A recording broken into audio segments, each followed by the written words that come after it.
E se o mundo acabasse amanhã? Não daqui a 100 anos, nem daqui a 10 amanhã. O que você faria?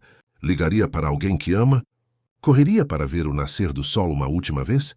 Ou simplesmente fingiria que nada está acontecendo? A verdade é que o fim não chega com explosões. Ele chega em silêncio. Quando o ser humano finalmente percebe que o próprio criador da destruição foi ele mesmo. Bem-vindo ao mundo em ruínas.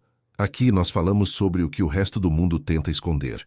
Os sinais que ignoramos, o fim do mundo, não começa com o colapso do céu. Começa quando deixamos de olhar para ele. Quando as florestas começaram a queimar, dissemos, é só uma fase. Quando os oceanos se encheram de plástico, pensamos, alguém vai resolver. Quando as máquinas começaram a pensar por nós, acreditamos que era progresso, mas ninguém percebeu. Que cada clique, cada decisão, cada descuido era um tijolo a menos na estrutura que chamávamos de civilização.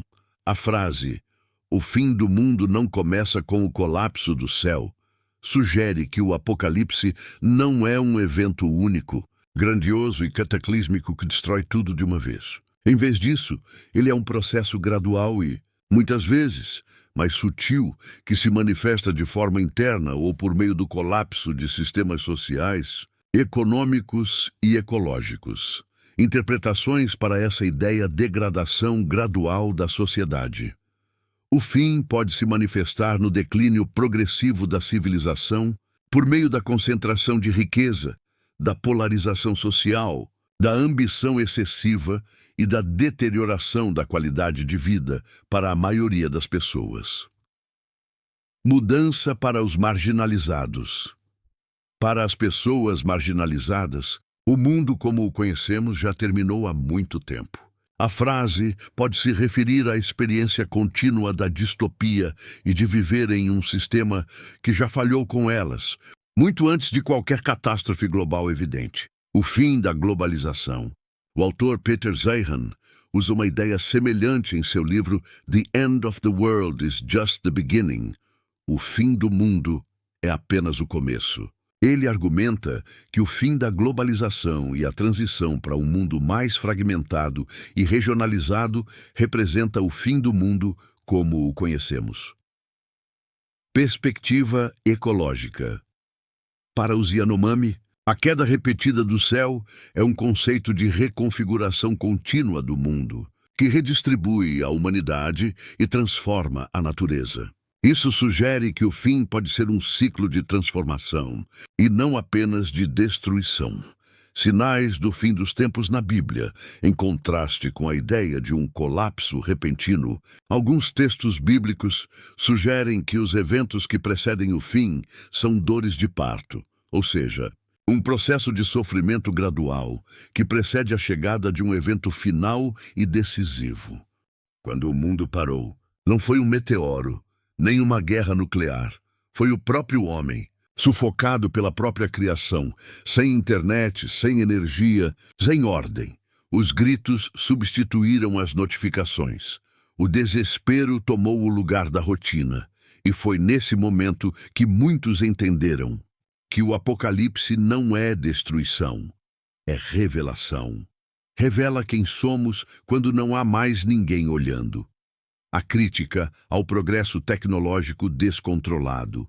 A humanidade criou sistemas complexos, como a internet e a inteligência artificial, que a princípio deveriam facilitar a vida.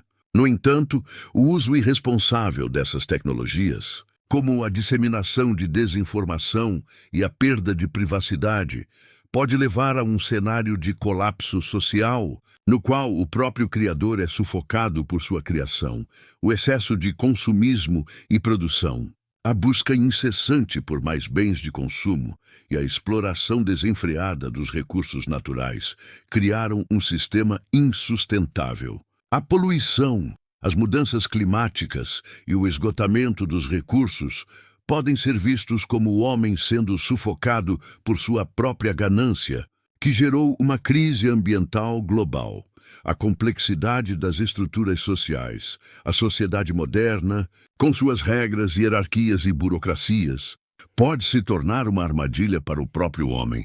A busca por sucesso profissional, por exemplo, pode levar a um estado de exaustão e ansiedade, no qual o indivíduo se sente sobrecarregado pelas pressões do sistema que ele mesmo ajudou a construir. A pandemia de Covid-19. A frase também pode ser uma alusão à pandemia. Durante esse período, o mundo parou e o ser humano se viu forçado a lidar com as consequências de sua própria negligência com o meio ambiente e a saúde pública. A pandemia revelou como a superpopulação, a globalização e a interferência no meio ambiente podem ter consequências desastrosas para a saúde humana. A esperança é a segunda das 3 virtudes teologais, junto da fé e do amor. Ter esperança tem a ver com ansiar por dias melhores, é esperar pelos novos céus e terra, diferentes dos atuais, onde haverá vida eterna, alegria, entendimento, amor. E é sobre isso que o livro de Apocalipse fala, da esperança cristã, do fortalecimento da fé, da vitória em meio a derrotas. Para mostrar isso, Deus usou símbolos, animais, imagens, que hoje geram interpretações equivocadas e o temor pelo assunto. Diante destes fatos, nós percebemos o quanto é importante a busca pelo entendimento do desconhecido, para que você tire suas próprias conclusões. Assim como outros livros da Bíblia, também o Apocalipse serve para aprofundar a relação que existe entre esperança e consolo. Esperança no Apocalipse, Apocalipse 3:5.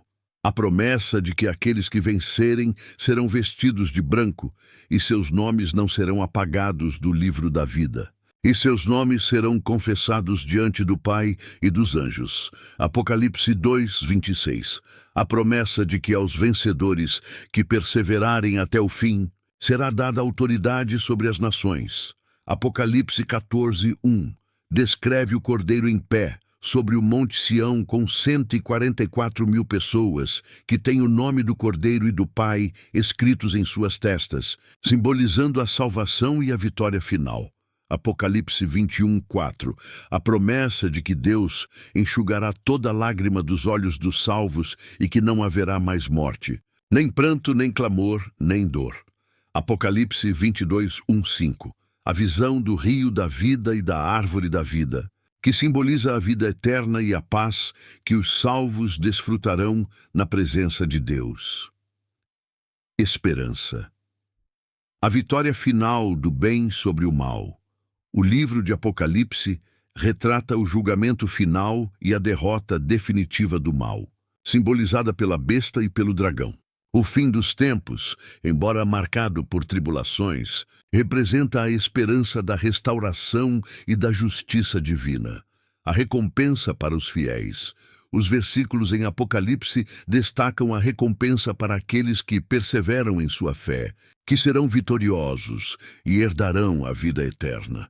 A vida eterna na presença de Deus. A passagem culmina na visão de uma nova Jerusalém celestial, onde o povo de Deus habitará em paz e comunhão eterna com Ele. Talvez o fim do mundo não precise ser o fim. Talvez ele seja o início de algo novo, porque às vezes é preciso deixar tudo ruir para finalmente entender o valor do que tínhamos. A ideia de que o fim do mundo é um novo começo ressalta o potencial de renovação que surge após períodos de grande dificuldade. Valorização.